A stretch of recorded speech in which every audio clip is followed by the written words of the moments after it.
तो हेलो दोस्तों, कैसे हैं आप सब। Welcome to my YouTube channel Rahul live classes. आज की इस वीडियो में हम देखेंगे most important very very important objective question 2022। जो भी स्टूडेंट्स क्लास 10th हो, यूपी बोर्ड हो या बिहार बोर्ड हो या उत्तराखंड बोर्ड हो, मतलब मेनली दो ही बोर्ड के लिए ये वीडियो बनाया गया है, यूपी बोर्ड और बिहार बोर्ड। तो जो भी स्टूडेंट्स उसका प्रिपरेशन कर रहे हैं, ठीक है, ऐसे तो किसी भी बोर्ड के स्टूडेंट्स इस वीडियो को देख सकते हैं, उनके लिए यूज़फुल ही है। ठीक है, कोई भी चीज़ हार्मफुल नहीं होता। तो जो भी स्टूडेंट्स यूपी बोर्ड या बिहार बोर्ड के लिए प्रिपरेशन कर रहे हैं, वो मैथ्स के मोस्ट इंपॉर्टेंट ऑब्जेक्टिव क्वेश्चन आज की इस वीडियो में हम डिस्कस करेंगे।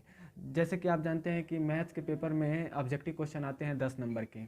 तो माय डियर स्टूडेंट्स, वैसे ही कुछ ऑब्जेक्टिव क्वेश्चन यहाँ लाए हैं जिसकी संभावनाएं बन जाती है कि एग्ज़ाम में आना ही आना है। ठीक है, तो अब यहाँ मैं टॉप 10 इसमें से आपका 10 नंबर फंस जाएगा माय डियर स्टूडेंट्स। 100% मैं गारंटी देता हूँ कि 10 नंबर फंस जाएगा। तो जो भी स्टूडेंट्स इस वीडियो को देख रहे हैं और जो भी प्रिपरेशन कर रहे हैं क्लास 10th का, तो प्लीज़ इस वीडियो को अंत तक देखें और अपना मैथ्स में अच्छा नंबर लाएं। ठीक है, तो चलते हैं, वीडियो को स्टार्ट करते हैं। तो माय डियर स्टूडेंट्स, यहाँ क्वेश्चन है हमारा कि रूट 2 एक है। रूट 2 एक है। ऑप्शन है आपके पास परिमेय, अपरिमेय, प्राकृतिक, कोई नहीं।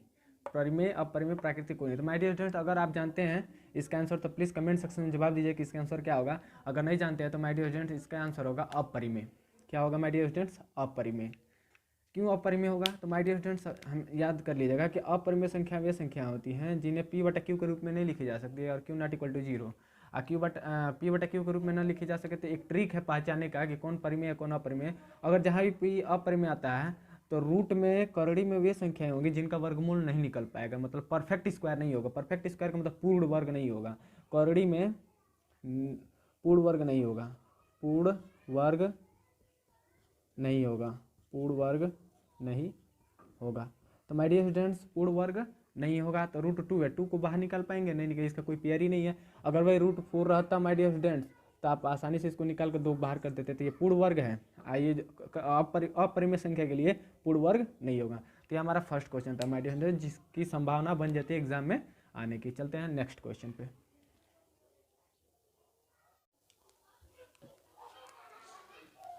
तो माय डियर स्टूडेंट्स, हमारा क्वेश्चन नंबर सेकेंड क्या है कि सेकेंड क्वेश्चन है, चलिए पढ़ते हैं। दो परिमेय संख्याओं के बीच परिमेय संख्या होती है। माय डियर स्टूडेंट, दो परिमेय संख्याएं हैं, जैसे मान लीजिए ये 1/2 है, ठीक है, एक परिमेय संख्या है, एक 3/2 है, ये एक परिमेय संख्या है।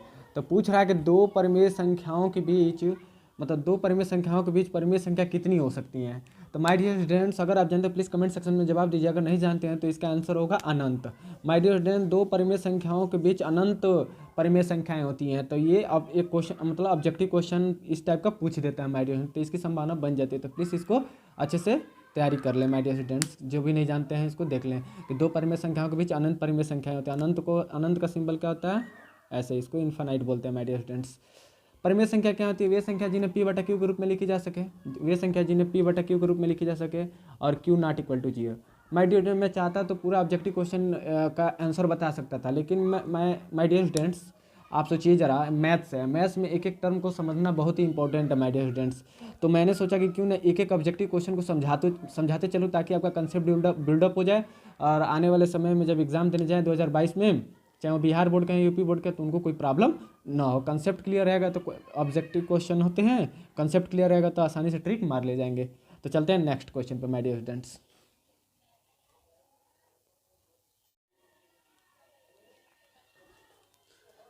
तो next question my dear students ये है कि 625 का अभाज्य गुणनखंड में 5 का घात होगा। माय डियर स्टूडेंट्स, ये भी काफ़ी इंपॉर्टेंट हो जाता है, इसकी संभावना बन जाती है एग्जाम में आने की। तो बताइए, अगर आप जानते हैं तो प्लीज़ कमेंट सेक्शन में जवाब दीजिए कि 625 का अभाज्य गुणनखंड में 5 का घात क्या होगा। तो माय डियर स्टूडेंट्स, आपने लसा तो आता ही होगा, लघुत्तम समापवर्तक तो आता ही होगा।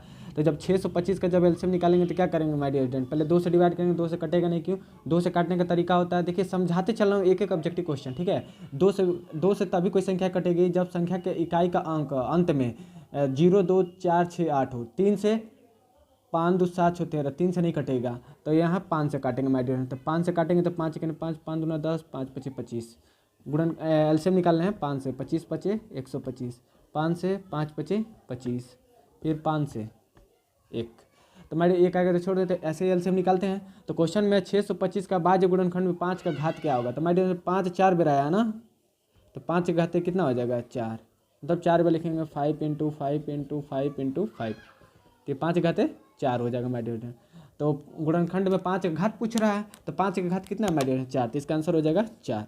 तो माय डियर ऐसे ऐसे क्वेश्चन की संभावना बन जाती है। तो जो भी स्टूडेंट्स क्लास 10 यूपी बोर्ड या बिहार बोर्ड का प्रिपरेशन कर रहे हैं, तो इस क्वेश्चन को याद कर लेंगे कैसे इसको सॉल्व करेंगे, how to solve this question, कैसे इस क्वेश्चन को सॉल्व करेंगे। ठीक है, तो ये रहा 4, 5 के घाते 4। चलते हैं नेक्स्ट क्वेश्चन पे।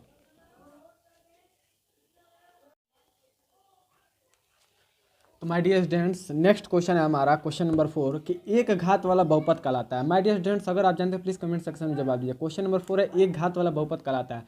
माय डियर जब भी आप पॉलिनोमियल चैप्टर पढ़े होंगे बहुपद, तो जिसकी घात 1 होती है, जैसे मान लीजिए ये x है प्लस y है, तो इसकी घात क्या है, यहाँ भी 1 है यहाँ भी एक घात है। ठीक है, y को y प्लस जेड, एक घात यहाँ भी एक घात यहाँ है। तो माय डियर स्टूडेंट जब भी कोई भी बहुपद हमारा होता है एक घात वाला होता है, मतलब सब जगह एक ही घात हो, जैसे हम यहाँ पे लिख दिए a plus B plus C plus 4।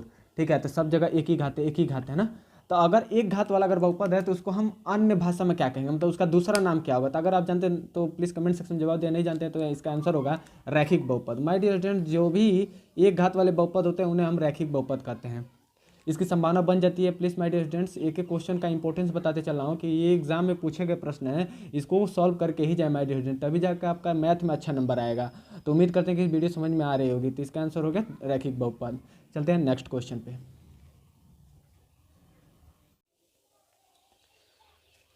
तो नेक्स्ट क्वेश्चन है my dear student question number 5 कि निम्नलिखित में कौन सा सत्य है, मतलब कौन सा इसमें स्टेटमेंट जो कथन दिया गया वो सत्य है। माय डियर स्टूडेंट एग्जाम के पॉइंट ऑफ व्यू से ये काफ़ी इंपॉर्टेंट हो जाता है क्वेश्चन, बार बार रिपीटेड है, कम से कम 5-6 बार ये पूछा गया है माय डियर स्टूडेंट्स। अगर आप जानते हैं तो प्लीज़ कमेंट सेक्शन में जवाब दीजिएगा, नहीं जानते तो इसका आंसर क्या होगा माय डियर स्टूडेंट्स। एक एक ऑब्जेक्टिव क्वेश्चन समझते चलते हैं। My dear students sine 30 degree का वैल्यू साइन टेन 30 डिग्री के वैल्यू के बराबर होता है। आप सोचिए ज़रा, अगर आप ट्रिग्नोमेट्रिक टेबल का वीडियो मेरा देखे होंगे तो वहाँ से आपको याद होना चाहिए कि साइन 30 डिग्री का वैल्यू क्या होता है 1/2। साइन 30 डिग्री का वैल्यू 1/2 और टेन 30 डिग्री का वैल्यू क्या होता है 1/√3। क्या माय डियर स्टूडेंट्स से आपस में बराबर हो सकते हैं? नहीं हो सकते हैं। तो ये हमारा स्टेटमेंट क्या हो गया? गलत। हमको तो कहना है कौन सत्य है। अब आगे आते हैं एक एक स्टेट मतलब क्वेश्चन को समझते चलेंगे माय डियर, हमारा कंसेप्ट बन जाएगा। तब हम जाकर अगर बोर्ड के एग्जाम में बैठकर क्वेश्चन को सॉल्व करेंगे तो माय डियर स्टूडेंट कोई भी प्रॉब्लम नहीं, क्योंकि आपका कंसेप्ट क्लियर हो गया है। तो माय डियर स्टूडेंट ये तो नहीं होगा। ठीक है, टेन 60 डिग्री की वैल्यू क्या होता है माय डियर √3 और कॉसेक 60 डिग्री की वैल्यू क्या होता है? तो माय डियर स्टूडेंट आपको याद होना चाहिए कि 2 होता है। तो माय डियर स्टूडेंट्स √3 2 के बराबर होता है? नहीं होता है। तो ये भी स्टेटमेंट गलत हो गया। अब आते हैं सेक 45 डिग्री। एक एक जो हमारा ट्रिग्नोमेट्रिक रेशियो त्रिकोणमितीय अनुपात उनके एंगल का वैल्यू याद होना चाहिए माय डियर, तभी आपको त्रिकोणमिति आएगा। ठीक है, तो ट्रिग्नोमेट्री को पढ़ने के लिए आपको एंगल का वैल्यू याद होना चाहिए। तो सेक 45 डिग्री की my dear student sec 45 degree का वैल्यू क्या होता है माय डियर स्टूडेंट? √2 होता है और कॉसेक 45 डिग्री की वैल्यू √2 होता है। तो √2 आपस में बराबर हो गए। तो माय डियर स्टूडेंट यहाँ से हम कह सकते हैं नेक्स्ट ऑप्शन को देखने की जरूरत ही नहीं है, ये हमारा क्या हो जाएगा? आंसर हो जाएगा माय डियर स्टूडेंट्स। तो उम्मीद करते हैं कि आपको ये वीडियो समझ में आ रहा होगा। क्वेश्चन नंबर 5 काफ़ी इंपॉर्टेंट हो जाता है माय डियर स्टूडेंट्स, काफ़ी इंपॉर्टेंट हो जाता है। तो इसको अच्छे से देख कर जाएँ तो हमारा आंसर क्या हो जाएगा? Sec 45 degree equal to cosec 45 degree. थोड़ा नेक्स्ट ऑप्शन देख लेते हैं कॉस 45। तो कॉस 45 का वैल्यू क्या होता है? 1/√2। ओके, और सेक 45 का होता है √2। तो 1/2 और √2 भाई अलग है ना, ये बराबर हो ही नहीं सकते क्योंकि ये 1/√2 ये √2 है। तो उम्मीद करते हैं कि ये वीडियो समझ में आ रहा है। तो चलते हैं हम नेक्स्ट क्वेश्चन पे।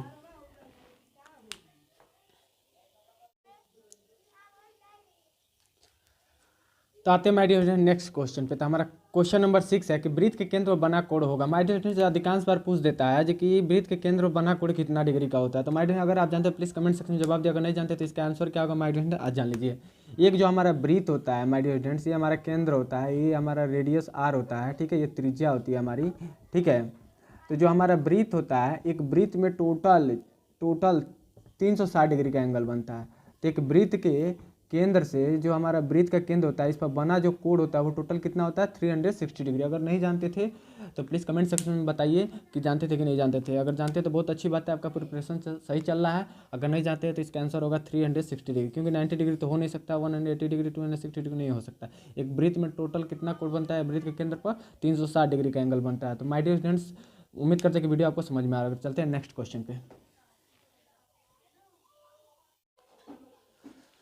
तो माय डियर स्टूडेंट जो मेरा नेक्स्ट क्वेश्चन है क्वेश्चन नंबर 7 कि सभी समबाहु त्रिभुज होते हैं। बताइए माय डियर, अगर आपको पता है तो प्लीज़ कमेंट सेक्शन में जवाब दीजिए, अगर नहीं पता है तो यहाँ समझ लीजिए कि सभी समबाहु त्रिभुज होते हैं। तो समबाहु त्रिभुज क्या होता है कि ऐसा त्रिभुज जिसकी तीनों भुजाएं आपस में क्या होती हैं? बराबर होती हैं। त्रिभुज है तो तीन ही भुजाएं होंगी, तीनों भुजाएं आपस में क्या होंगी, बराबर होंगी। और प्रत्येक कोण 60 डिग्री का होगा। कितना कितना डिग्री का, 60 डिग्री का होगा माय डियर स्टूडेंट्स।